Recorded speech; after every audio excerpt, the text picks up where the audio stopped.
Greetings, South High Packers. Welcome back to another evening with Will and Mrs. Kuhlman. We are here to talk about graphing radical functions again. This is our second part. Let's go ahead and begin. I would like you all to copy down this very important sentence. When you graph a radical function, it is very important to consider the domain of the function. Again, remember that word domain means just all your x values that are on your graph. This is because you cannot put a negative value inside the square root. Just a quick reminder, you cannot do the square root of -9. You can only do the square root of +9. The square root of -9 ends up being an imaginary number, imaginary 3, like we talked about last chapter. Okay, let's go ahead and get down this last thought here before we move on to an example problem. We want the radicand to be 0, 1, 4, and 9. Again, recall that word radicand is just the number under the square root. So we want our numbers under the square root, or inside the square root, to be 0, 1, 4, and 9. These are easy to graph. We're not going to go into 16, 25, or 36, just because they're a little bit more challenging to graph when we have a small table or when we have a small coordinate plane. All right, here's our directions. Create a table of values and then graph. Let's go ahead and get started. Here's our first function. Y equals 3 square root of x. Again, I'm going to go ahead and use these numbers, 0, 1, 4, and 9, to represent the x. So let's make a table of values. And here's my table of values for the x's, 0, 1, 4, and 9. I'm going to take 0, substitute it into x, square root it, and then multiply by 3. Notice there's a number outside that square root, a 3. So again, let's do this. 0, substitute it into x. The square root of 0 is 0, times 3 is 0. My y value is 0. Let's go ahead and do 1. 1, substitute it into x. Square root of 1 is 1, times 3 is 3. Let's do 4. Square root of 4 is 2, times 3 is 6. And then 9, the square root of 9 is 3, times 3 is 9. So here's our coordinate points. You can go ahead and graph 0, 0, and then 1, 3, 4, 6, and 9, 9. 0, 0 is the origin. Go right 1 up 3, right 4 up 6, right 9 up 9. And if you do that, we get this beautiful little graph right here. And I want you to notice on this graph that the origin 0, 0. The entire graph, my blue curve, is to the right of this point 0, 0. So these 3 points are to the right of 0, 0, which means my domain, that letter D is domain. All my x values are greater than or equal to 0. That's a messy looking 0. So all these numbers on the x-axis are all greater than 0. My range, capital letter R is range, are my y values.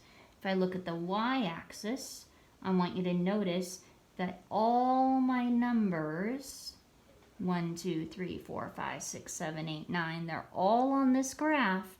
They're all above 0. There's no negative numbers on this graph. So my y is greater than or equal to 0.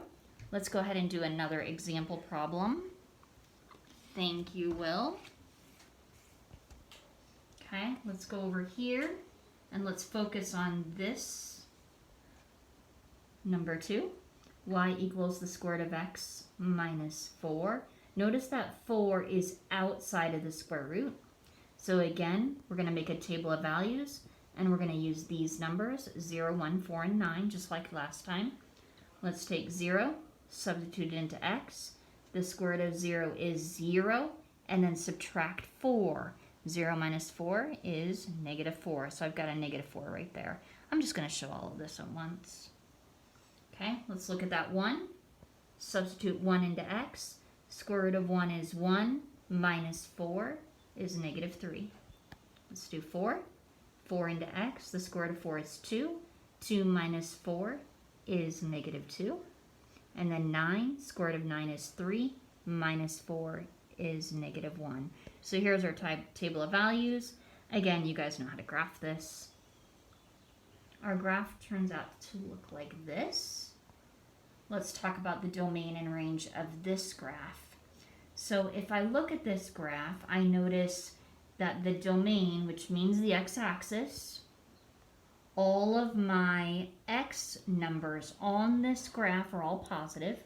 So domain is x greater than or equal to 0.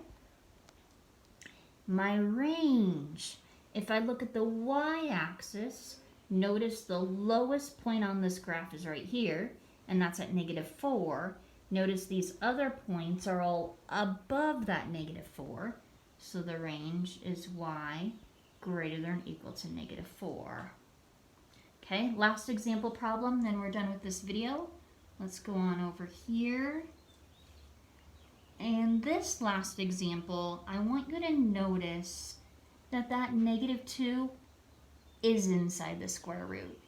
And this is a little bit trickier because we want to find some good x values that we can subtract 2 and then take the square root of.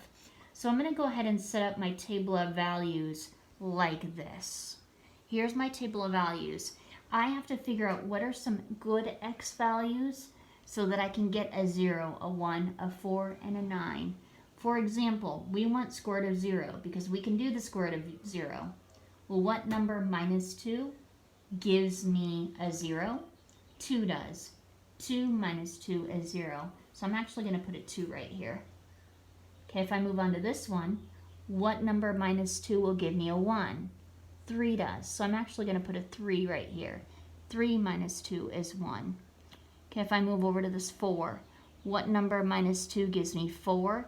6 does. And then square root of 9, what number minus 2 is going to give me 9? 11 does. So here's my new x values that I'm going to create. Okay, 2. 2 minus 2 is 0. The square root of 0 is 0. If I take 3 and I substitute it into x, 3 minus 2 is 1. The square root of 1 is 1, and that's my y value. 6. 6 minus 2 is 4. Square root of 4 is 2. And then 11. 11 minus 2 is 9. Square root of 9 is 3. So here's my new table of values. Let's get it graphed.